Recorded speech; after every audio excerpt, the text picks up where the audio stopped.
Hey. So hello, everyone. It's so brilliant to have you with us today, particularly anyone who might be new to Achates Inspires. I'm really delighted to be here on this session, focusing on the topic of inclusive trustee recruitment.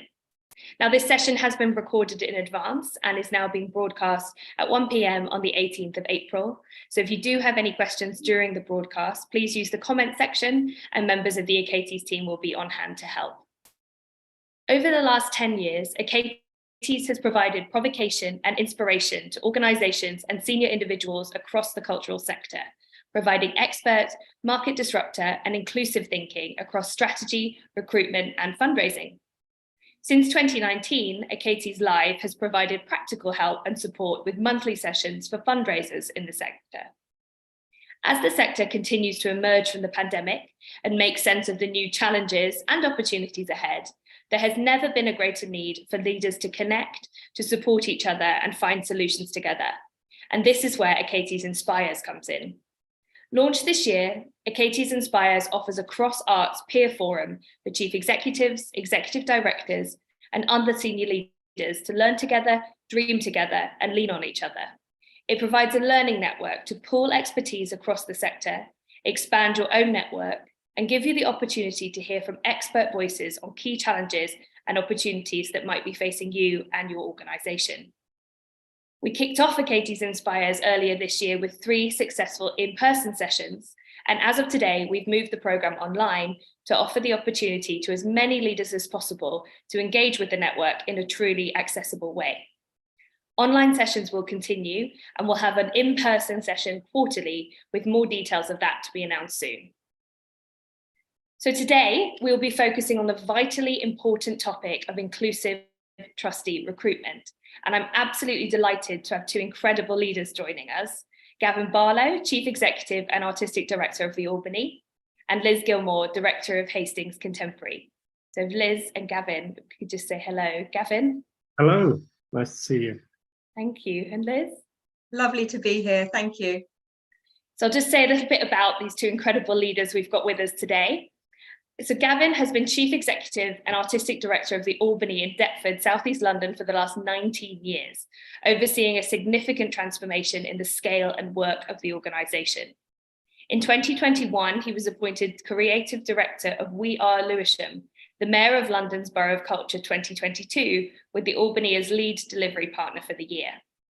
Gavin is co-lead of the Future Arts Centres Network with over 100 venue members in the UK and was recently executive producer of their national Here and Now project. He was formerly executive director at Contact Manchester, executive producer of the Actors Touring Company, and a founder director of the Queer Up North Festival. Thank you for being with us, Gavin. And Liz is the founding director of Hastings Contemporary, a pioneering arts enterprise operating in Hastings. Previously, Liz was head of visual arts for Arts Council England South East, where she managed ACE's regional investment portfolio and nurtured the capital development of a network of galleries across the South East region. An art historian and gallery specialist by training, Liz is an experienced educationalist, university lecturer, and cultural consultant. In her early career, Liz worked closely with contemporary artists to establish and lead the informal learning outreach programme at the National Gallery in London. Most recently, Liz completed the Fellows Programme at the Westminster Abbey Institute, exploring morals and ethics in public service, and helped steer Artist Support Pledge, the award-winning movement and 70 million microeconomy in support of artists. So we're in very good company today. So on to our topic. Recent years have shone a light on how charities and not-for-profit organisations are governed. And this in turn has led to a renewed focus on the specific makeup of our boards. Stakeholders, including funders, participants, audiences, and communities, are rightly calling for better representation of the audiences we seek to preserve.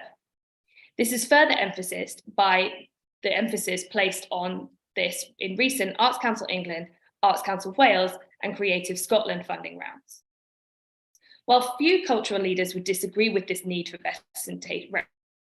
representation, many are unsure about how best to make this change in a way that is authentic to their organisation and its communities, and how to bring about real, lasting and genuine positive change that avoids the pitfalls of tokenism.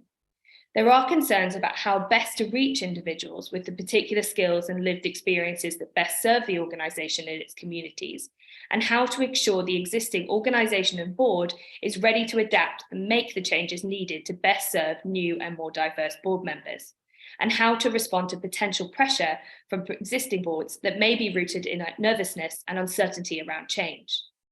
Organisations seeking to truly represent at board level are often also seeking to embrace more democratic, co-creational approaches to their activity and decision-making. So tackling how best to represent that mindset in their governance is a key challenge to address. What questions need to be asked when preparing for and conducting new trustee recruitment? And how do boards take an inclusive and authentic approach to changing how we bring in new board members to embrace the vast opportunities this represents? So today, we'll be hearing from two organisations who have tackled just these questions and who have undertaken significant trustee recruitment with the goal of increasing and embedding diverse leadership. So I think that's more than enough from me. So I'll now pass on to Gavin and Liz and wonders if you could each briefly introduce yourselves and tell us the background to the trustee recruitment process you recently undertook. Gavin, would you like to go first? Yeah, sure. Thank you for that introduction. Yes, we at the Albany, which is an art centre in Deptford in southeast London, have been recruiting for a new chair over the last year. The process has taken about 9-10 months, but we're there, which is kind of one of the lessons to learn, I guess. But obviously, it was a kind of a critical thing. It's always a critical time for organisations, but chair feels like such an important role in that context in shaping the organisation's future. So it felt like a kind of, scary high risk moment to always change that kind of leadership. But that's the process we've been going through, and happy that it's concluded successfully today. But yeah, that's where we are. Brilliant. Congratulations on getting to that point. And Liz? Hastings Contemporary, which is on the southeast coast, is very much a place of transformation, and our governance changes. The recruitment of 5 trustees in the last year has enabled us to really reflect the new independence of the gallery. It's now a fully independent charity. That transition happened in 2019, and of course COVID hit. And everything stalled a little bit, but certainly what we wanted to do was reinvigorate the operation of the gallery and to embrace trustees' ambitions to really embed the gallery in the town in its new independent charitable guise. And so looking at the sorts of trustees that we would want that reflect the global majority and all of our stakeholder ambitions, but at the same time, and these two are not separate, but we wanted it to really reflect our locality. And we had those sort of interesting conversations around how does one balance the broader representation nationally with what is going on locally and the deep level of knowledge required. We think we've done it. We have the most incredible board, but we'll tell you more about that. Thanks, Liz. I like the teaser for later and how it's gone. If we could just stick with you for a second on that point. So you mentioned sort of that need to identify who you were looking for based on your locality and based on the skill set you were looking for. How did you approach that recruitment in terms of identifying those skills that you needed and those lived experiences that felt important to the organisation? And Gavin, will come to you with that question in a second. But Liz, if we could just stick with you for now, that would be great. I think what the chair and the remaining trustees realised a couple of years ago was that we needed a bit of help, and that we already had extended our own networks and thought carefully about ensuring the broadest possible representation. We had to think very carefully about what we needed. What we actually did was start with a skills audit of the existing skills and experiences of our current cohort of trustees and thought carefully about what we needed for the future. The skills audit brought out the great strengths that the board had in terms of artistic oversight, business skills, governance. We have the great sort of input of a number of colleagues that have helped us evolve in that way. what we realised that we lacked was a greater depth of knowledge about data and the importance for stakeholders of data-driven decisions, but also looking to the future, really thinking about how we'll ramp up the entrepreneurial side of our activity and earned income, fundraising, but also to have a greater understanding of the depth of issues that Hastings was facing. We know, and the stats are, whilst it's the most incredibly creative place and artists and creative types are flocking to Hastings and have done for 20 years and more, it also is on deprivation indices, the poorest town in the southeast, 13th in England. And we face issues around economics, poverty, that are on a profound level that may not be experienced in other parts of the region in quite the same way. And that we want to make sure that the gallery is representative with the broadest possible audiences and fits our quite Robin Hood-esque entrepreneurial model. We are a charging model, but what we try to do is, with our partnership clubs, bring people in on a free access basis. People don't just walk through the door. What we needed was a governance to make sure that it reflected those sort of social ambitions that all of the trustees had. And so what we did was come to you guys to say, please help us on this journey, because we need to broaden our reach, our connection. And actually what happened, we found that the majority of people we almost knew, they were only just out of our reach, but perhaps hadn't thought about approaching the trustee role in the way they had, and the professionalizing of the trustee process, from the glossy brochure right through to really thinking about a clear articulation of what the role and responsibility was, actually encouraged more people come out of the woodwork, put their hand up and say, I want to do this. So that was the brilliant moment where we realized we almost knew these people, but we would never have had these conversations. Thanks, Liz. It sounds really exciting. Gavin, could you talk a little bit about your approach in your chair process, please?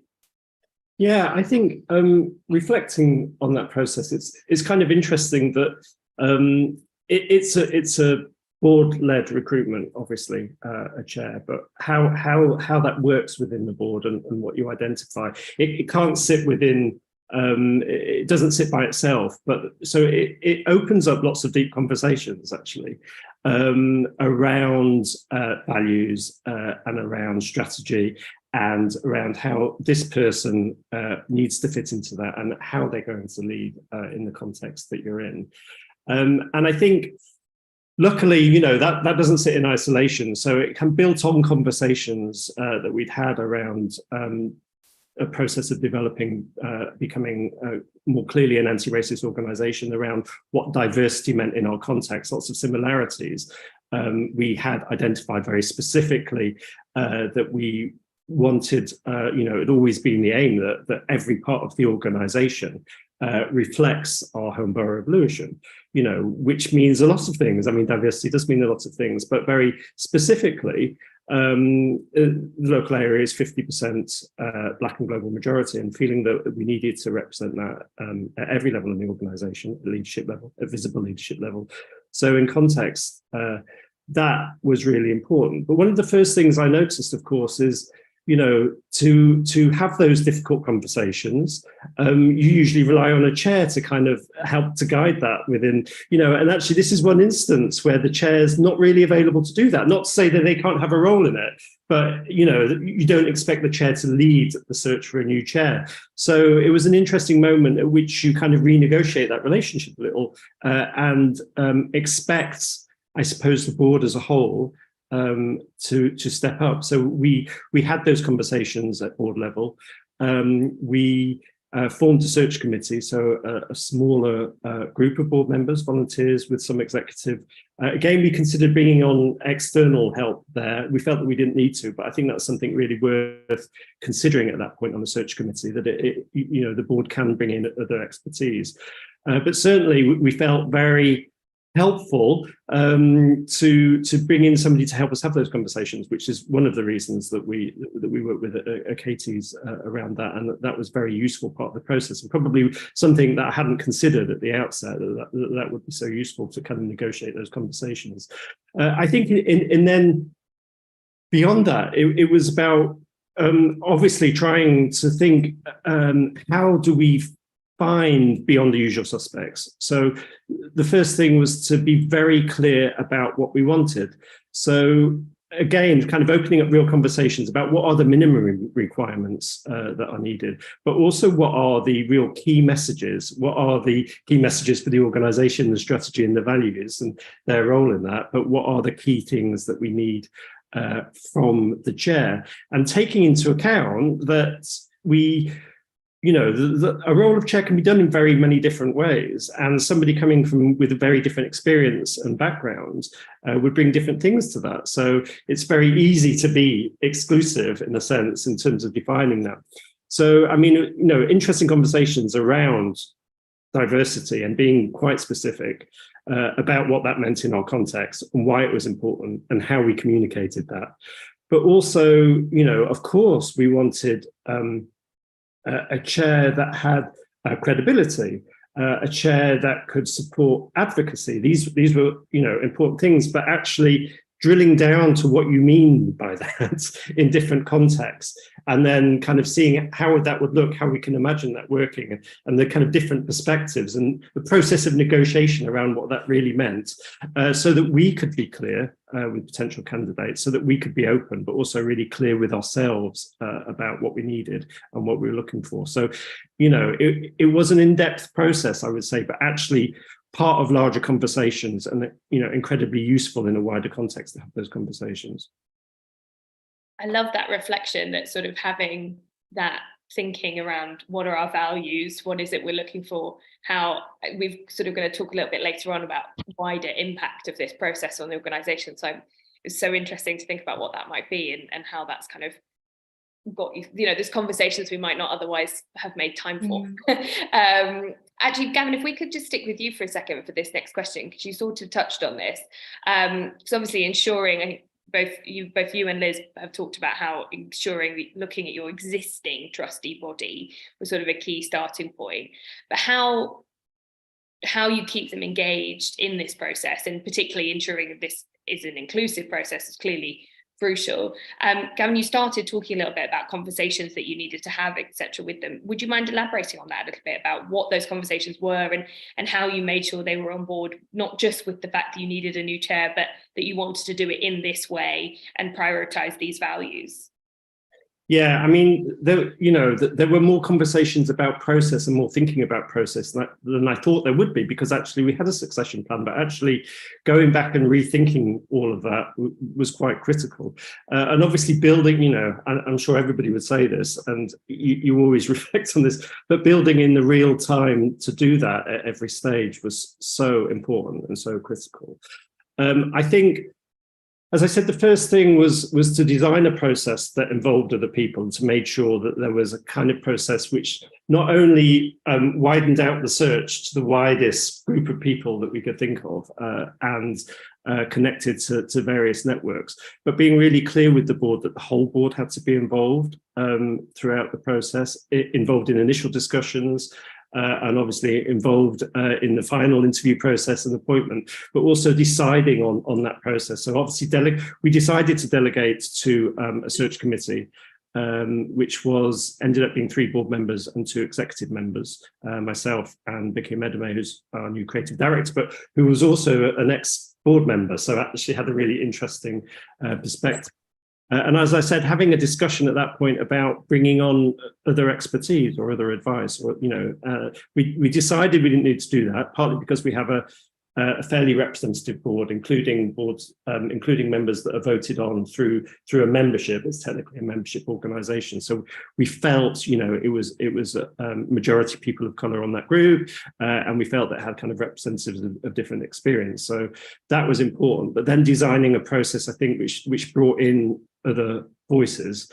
So how would it involve the whole staff team? How would it involve artists and participant groups, and thinking through that as well.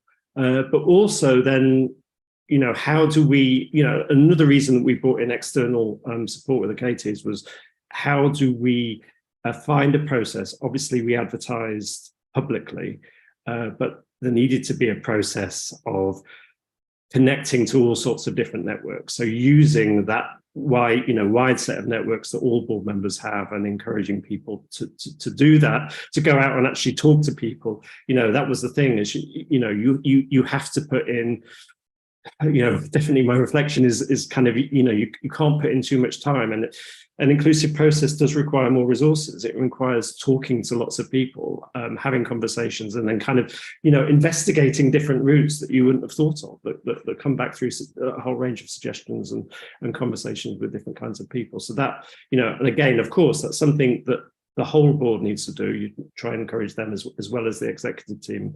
But of course, that is, if it's possible to have additional support, that's where it comes in as extremely useful. Brilliant, thank you, Gavin. Liz, would you mind just talking us a little bit about how you worked with your existing trustee body to ensure they were kind of engaged in that process, and any conversations you needed to have with them? Yeah, I mean, very similar in a way to Gavin. The process was very much driven by the trustees, and particularly the advantage we had was having a chair in place, and so our chair very much led the process, whilst recognising, and I mentioned that we recognised we needed support to do this, to get the widest, to get the message out there that we were looking for trustees, and to encourage people who may not have thought of themselves in that role to actually step forward to do it. It's a complicated process, because it is about how one does initially fine-tune the paperwork, so that your mission, vision and values are shared and understood amongst the cohort of trustees that we have. And we had away days on that separately, first of all. So there was a lot of background work leading to the recruitment. And then it was a case of relying on networks as well as the usual kind of advertising routes to get the message out there, because we didn't want to presuppose there'd be people that are coming at this from an arts background, for example. So advertising through the Arts Council channels, which were helpful, but obviously your net goes so far that way. So we reached out within our community to the broader, more diverse groups of people that would be able to help us, and people within the arts who were networked to non-arts networks that would enable us to spread the message as well. And so that took time. It took time to finesse the documents and even think about how we would write about the role and responsibilities of trustees in a slightly different way that brought challenge to our usual thinking, which I know, Gavin, that's what you've sort of alluded to, that all of this was taking us out of our comfort zone and recognizing that we needed to think differently, even about language. And the particular challenge I think we had in Hastings was recognizing that we really did want to set the gallery up well for two strands that on the face of it might look like they're competing. We knew we needed to make lots of money for the charity, so we needed strong business skills, but also we wanted people with a very rich, deep understanding of the community and the challenges of the community that we were working in, who wouldn't necessarily come from a sort of fundraising or business background, and how those two sets of skills might align. So it's not just about the mechanics of the process, it was also about dynamics of the trustees, and ensuring, I suppose one of the questions that many potential boards might have when it comes to recruitment is the comfort levels of actually breaking any kind of group think or comfort within the group, to bring challenge to your usual processes. Actually, I'm happy to say that all of the trustees really embraced that and working, but I think it was sort of question then of, well, which direction do we go in? Because you're asking yourselves, fundamental questions about the future of your enterprise when you do trustee recruitment, with a particular accent on certain sorts of skills, which really flies the flag for the direction you're going in, and ensures, or you run the risk of not having the right skill sets in place, the enterprise in the future. I think the thing that was so present in our mind was the impact of COVID at that time. And for us, we have a very entrepreneurial business model. Given our context and the deprivation and financial challenge of our context, we raise 85% of our running costs through entrepreneurial activity. And so that, if one equates that in percentage terms with the trustees that we have, should that be a sort of a pro rata approach to the kind of broad skill sets? And how much do you want to focus on money making and enterprise and people who can really encourage generous giving to the gallery, which is vital for the gallery's future, with all of the broader kind of qualitative knowledge that is required to embed the gallery within its community. And so those were the sorts of discussions that really made us think. And also there was a very particular question for us around the encouragement of our stakeholders, like Arts Council, like our Borough Council, who had similar but slightly different requirements of us with our funding agreements.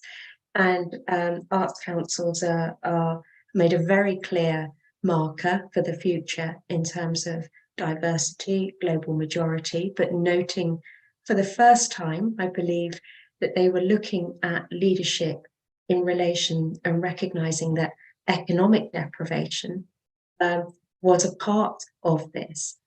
How one approaches that in a recruitment process is really complicated.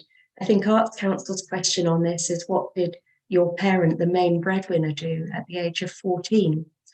How do you weave that into a recruitment process, and is it even lawful? So those were the sorts of things that needed navigating for us when we were looking at the broad sweep of people that put themselves forward. And I think that my other reflection on the whole process was, what an incredible group of people out there prepared to give their time generously, that the very act of being a trustee, and Gavin, you talked about sort of values in this process. Generally speaking, there is a huge alignment of value or values with the sort of person that will put their hand up to be a trustee and the kind of charitable enterprises that we run. But I was really struck by the generosity, the enthusiasm. There were so many people, it was quite overwhelming. We could have chosen that board of trustees many times over after the people that came forward. And actually, it was the balancing conversations that led to the final selections that included some of the criteria of our stakeholders in recognizing what our leadership had to be in order to sustain our funding with them.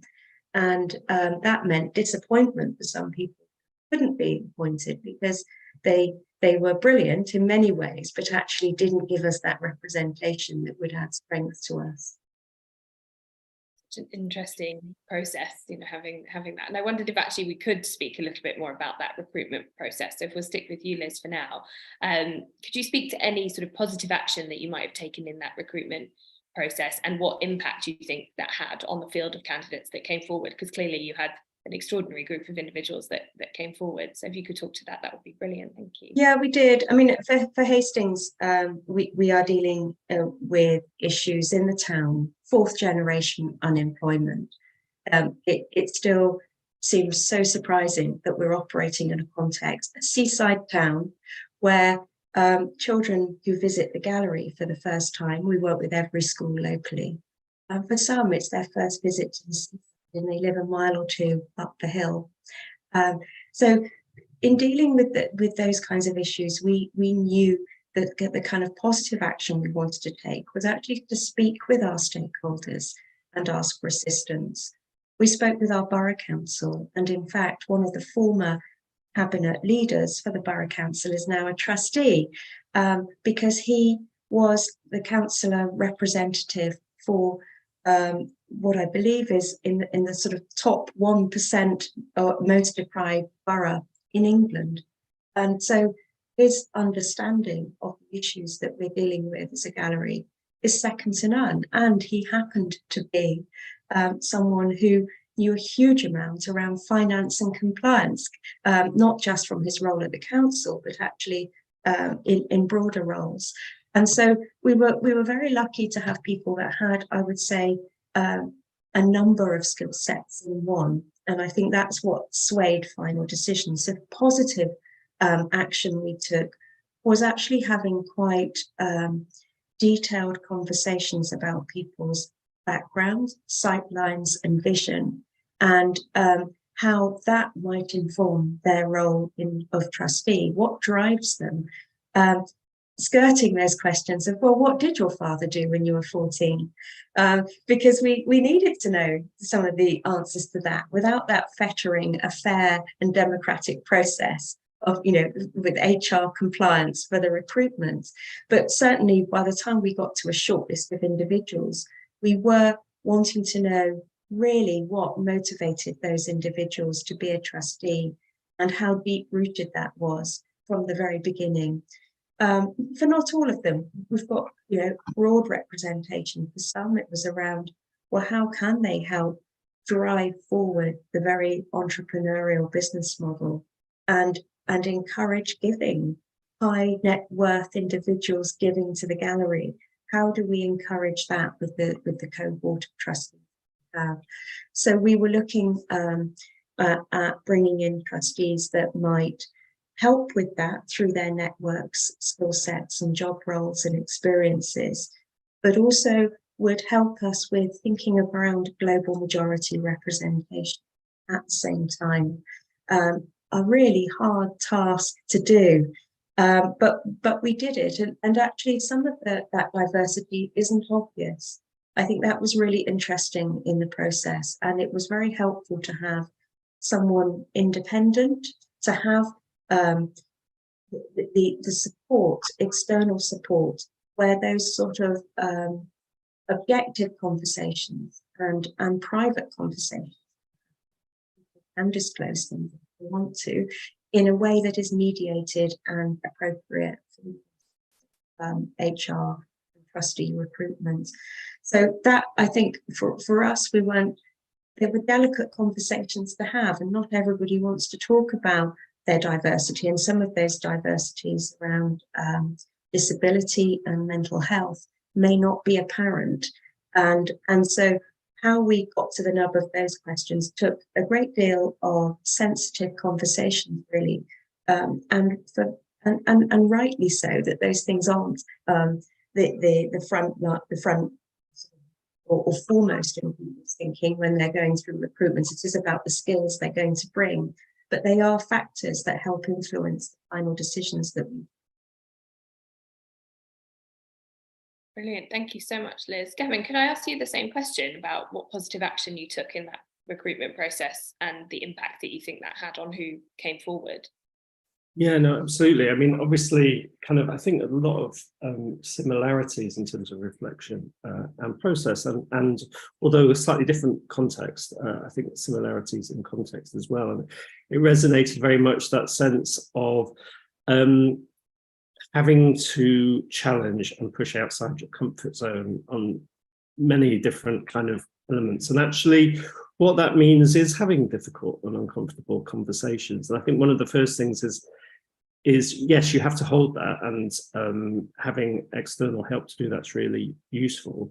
But also, I think to accept that that's the case, accept that that's necessary, and is not an unfortunate or difficult or thing to be avoided, but actually is part of the process. Obviously, that can be very delicate at times, but I think it's really important. As I said, a chair is such an important role. All board members are very important roles, but actually how that reflects in terms of the organisation as a whole and their values and strategy going forward is really important. I think we tried to, Liz mentioned kind of language. So we tried to be very honest and very clear and explicit and careful about the language we used, but actually talking about what we meant. You know, of course, we had an equality, diversity, inclusion section in the document that we put out there, and were very clear what we meant in that. But actually, we were clear throughout the document about what the organisation was, about where it was trying to go,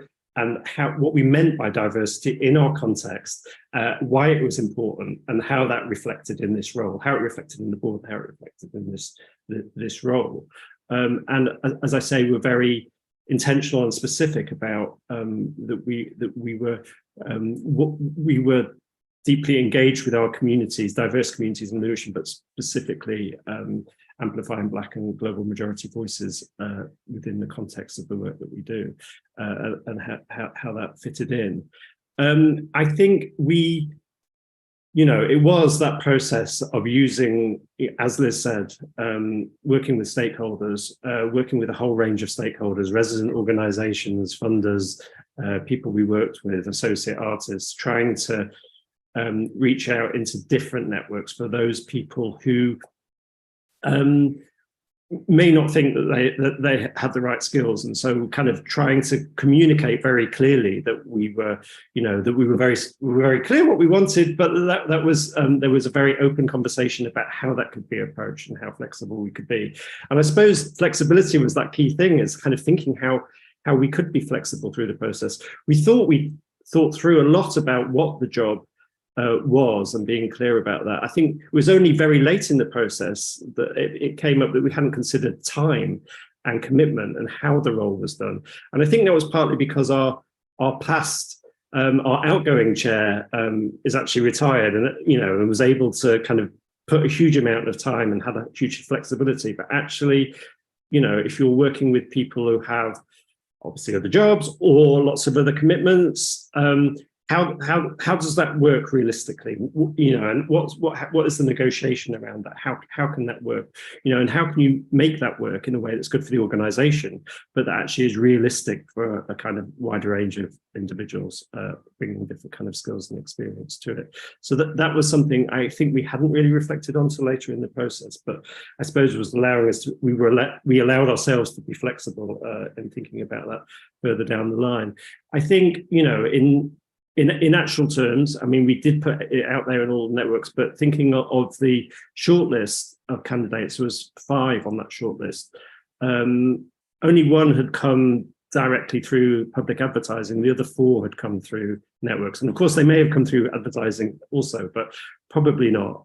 So I think, the majority of the candidates that we selected at first stage had come through that process. So it was absolutely critical that we put in the kind of time, really, and involved as many people as possible in that part of the process. And I suppose being open in how we thought about it, and allowed ourselves that challenge internally to what it was and how it would affect, because obviously diversity and representation is incredibly important, but actually, it's also about, as Liz said, we were specific about that, but all of those things intersect with other things. And so, class, economic deprivation, that there are lots of complicated currents, and things are also fast changing.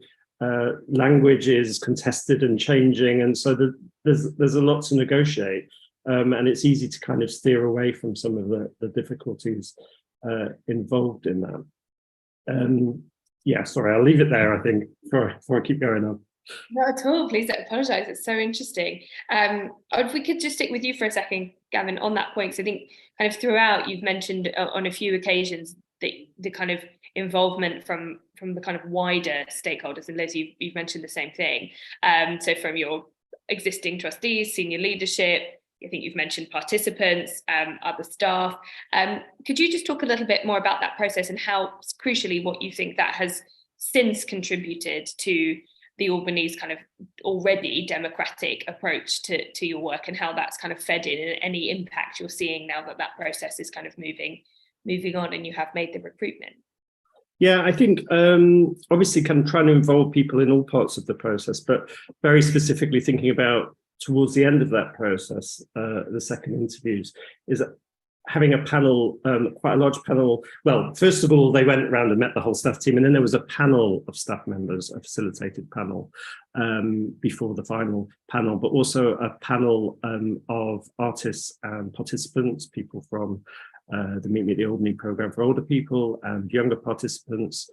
And, you know, it was fascinating to get that feedback and to bring that into the conversation and the decision making, I think. And was generally a very positive experience, and I think felt very positive for the candidates as well, in the sense that they got a real sense of the organisation. And also, I think, you know, interestingly, had the kind of conversations that they wouldn't have had with the formal panel, as it were. So kind of threw up lots of interesting questions in the process. So I think enabled them to kind of see the organisation in a different way. And I think, you know, what's also interesting is we took a while to make a decision, but, you know, every day kind of participants and staff members ask me, you know, or they were, you know, talking about the candidates, but also asking what decision had been made. And it made me reflect actually that there is often, you know, for good reasons, practical reasons, a real distance between the people that work in an organisation and the participants and the board. There is a gap. It feels like there's a gap. And actually going forward, I think already there's direct relationships that have been established between our new chair and staff teams and participants. And I think that's actually a really valuable and powerful thing going forward, is those connections that go beyond the kind of hierarchy connections, if you like. That's so brilliant. I think how exciting that must have been for your candidates to be meeting all of those different individuals and seeing every single facet of the organisation, because ultimately that's why our organisations exist, right? It's to deliver that work. And so firstly, they'd know exactly what they were signing up for. And secondly, they'd really get the true flavour that, as much as we all sort of can speak to our organisations, it's really those participants that can really show if we're doing what we say we are. So I think that's a really inspiring approach to have taken, even though it probably did feel quite nerve-wracking at times to cast that net so wide. Liz, if I could just come to you on a slightly similar question, but also slightly different, given because you're a little bit further on in terms of time with your new recruitment. So you mentioned that you kind of did this recruitment over the last year. Could you speak a little bit about any new thinking or approaches that you've seen coming through from those new trustees, and what impact you think either that thinking or this recruitment process has had on the whole organisation? It's actually been incredibly energizing for the whole team. And I feel that we're only just beginning to feel the proper impact. It takes a year. So these things take time. There's only 4 board meetings a year, although there are other trustee conversations. And there needs to be really good trustee briefing sessions to bring people up to speed. The trustees are only as good as the time we can invest in them to get the best intelligence out of them. And I think certainly we've got whole new programs of work immediately now starting up, a proposal around how we really understand data, how we get the right baseline data, how we can make data-driven, sensible data-driven decisions for the future. That's one aspect. Another aspect is around compliance and due diligence, our due diligence around finance. We've one of our trustees all kind of background in that respect, having been sort of trained accountant, but right through to thinking around how we make money for the enterprise. So we're looking again at entrance fees. Dare we put entrance fees up or membership up at a point where everyone is hit by the cost of living crisis? But of course we are hit too. So those sorts of encouragements. We are looking at really sort of deep work in our partnership clubs. These are the free clubs where people have free access who otherwise wouldn't come through the door. Having the confidence not to cast our net too wide, to stretch the team to a point of breaking capacity. So actually, it's given the team, it's been buoying for the team, it's given confidence to our decision making and a really refreshed approach. One of our trustees is an incredible journalist with great sightlines in being a diverse colleague herself.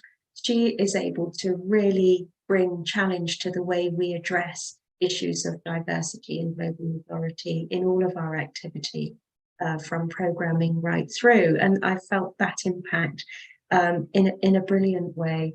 And we have one trustee was delayed in coming on board, will be coming soon for a whole host of practical reasons, and their legal expertise invaluable for us. We're just going through a transition where we're able to have a 99-year lease for the gallery, and having their support through that process has been invaluable.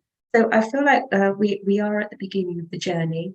One thing that we haven't done yet that we are keen to do is to think about how young people have representation. I sit on the Town Bill board in Hastings, where we have youth representation. It's something I'm really passionate about and interested in, but also we need to recognise that the development of the board needs to be at the right point for young people to be empowered as decision makers in that process. We are doing other things in parallel that will hopefully lead us to that moment soon. For example, we have a community cafe where young people are going through training. It is possible that some of those graduates will be the young people. One of those might want to join our board. We're talking with our board, their idea. Perhaps they could shadow these board meetings in action. So it's a constant dynamic process that keeps evolving. I feel like we are just at the beginning, a year in, of feeling the great value of the new trustees. I think our governance specialist described the whole board to me as a high-performing board. You're going to have your hands full. Of course, he was so right in a wonderful way. Be careful what you wish for when you're doing your board recruitment, because I do have a group of high-functioning trustees who are incredibly lively, are brilliant, that we feed off, that give energy to the organisation. But that needs management, and so that comes down to the investment of time that we as culture give the board to get the best from it. And I think if ever I feel I haven't got enough from my trustees, I realise that probably the logjam is within myself, and it's balancing that time between the staff team and the trustees themselves. We are those vital conduits. So I think that's another factor to think about in the broader board recruitment, of how much time you have to invest and where your areas of focus are going to be. Such wise advice on that kind of once people are in, what's the time and what's the investment there, so that you're maximising the opportunities. But thank you for sharing that. To just sort of take us into our final question then, and I think both of you have really touched beautifully on this as we've gone along, but it'd be great to just sort of hear a little bit more about what you feel you've learned from this recruitment process and doing it in this way, and if there's anything that you might change in the future, or perhaps build on, whether that's for further board recruitment or just general recruitment across the board, across your organisation rather.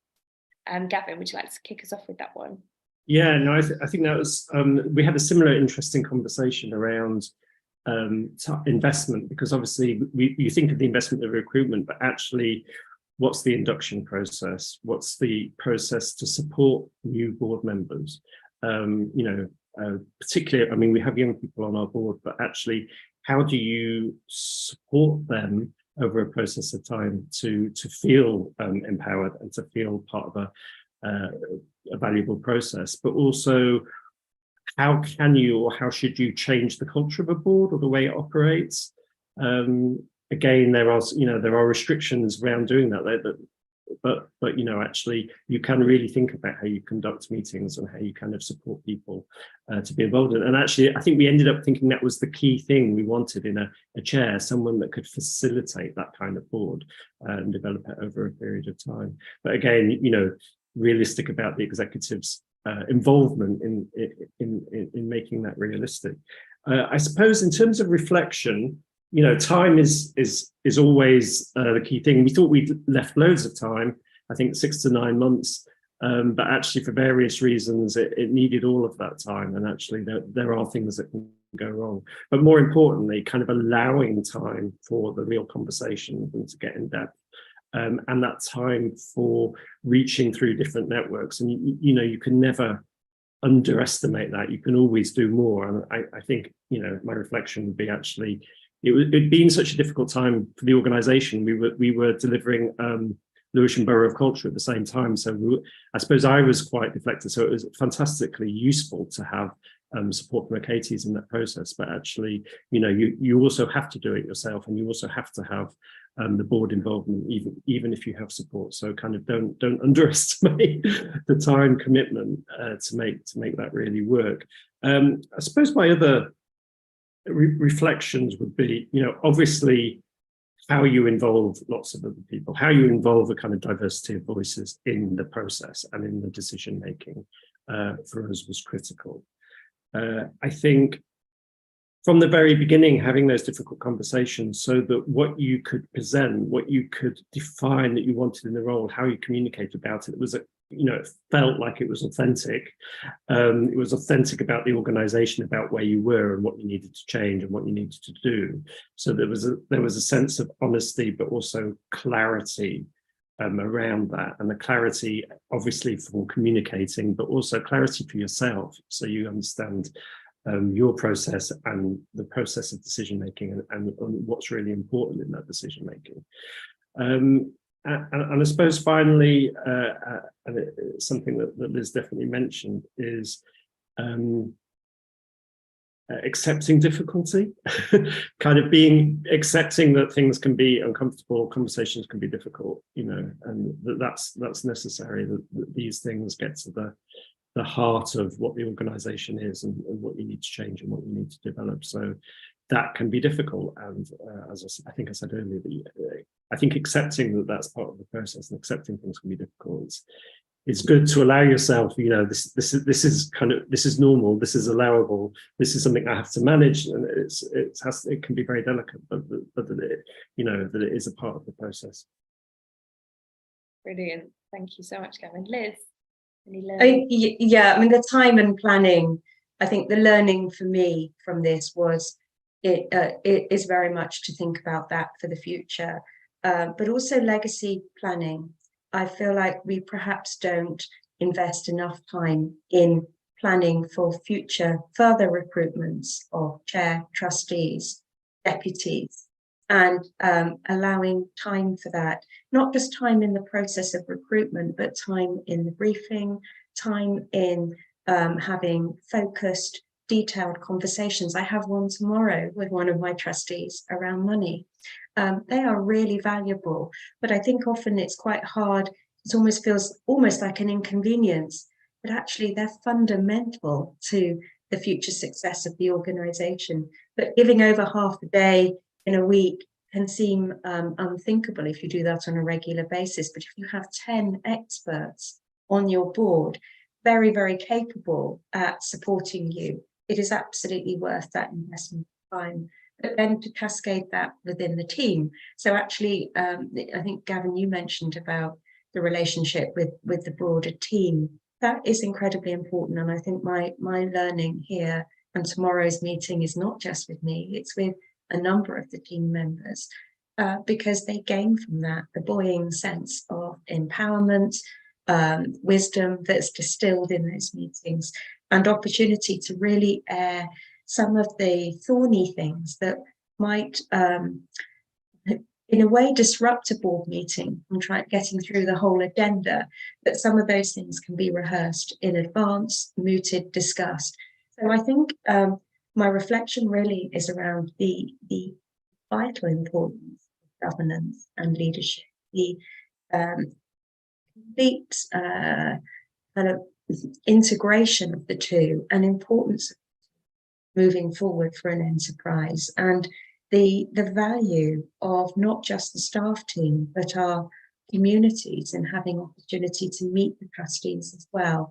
I feel that's one of the next steps for us, whether that's the artists who are exhibiting or some of the key stakeholders that we have, is ensuring that the breadth of our trustee knowledge is felt and understood by our people that visit us and our broader stakeholders as well. So that's something we're looking at, thinking, planning. And in fact, my very next meeting is my meeting with my chair to discuss some of those issues of how that can happen. So we're learning fast. I feel like we're constantly evolving. And certainly, I think my next area of focus is really looking at future trustee recruitments, planning that with much greater sort of potential to think about how we have more than 6 months, 9 months, as Gavin said, to really enable us to make the process fly, and recognizing that it takes time to do so. Thank you so much. Such an important reflection and really, really inspiring stuff from both of you. So thank you both so much for your time and for your expertise and your incredible insights into your recent experiences. And I think I could have probably sat here and asked you 50,000 more questions. But as you both said, you've got other meetings to get onto. So I'll hold myself back. But thank you so much for joining us. And thank you also to everyone who's watching this session. If you are watching on the day of the broadcast on the 18th of April, we'll have some Achates colleagues who will stay on the chat for the next 10 minutes. So do put any questions into the comments and they can answer those as best they can. Just a reminder that Achates is very much here to support you, your organisation and the sector, and there's a variety of ways that we can do that. We offer a range of strategy support from business planning to feasibility studies, recruitment support, so from development positions to CEO, trustee and chair roles, as you've just heard about today from Gavin and Liz. And we also offer organisational change advice, helping you to both transform your boards and teams through new hires, but also offering development and support for your existing teams. So please do get in touch if there's anything you'd like to discuss about ways we might support you. So our next Achates Inspire session will take place online next month in May, and we'll look at how to build positive relationships between chairs and senior leadership teams. We really hope to see you there. There'll also be an in-person Achates Inspire session later in the summer, and details will be announced very soon. So thank you so much, Gavin and Liz. Thank you to all for joining us.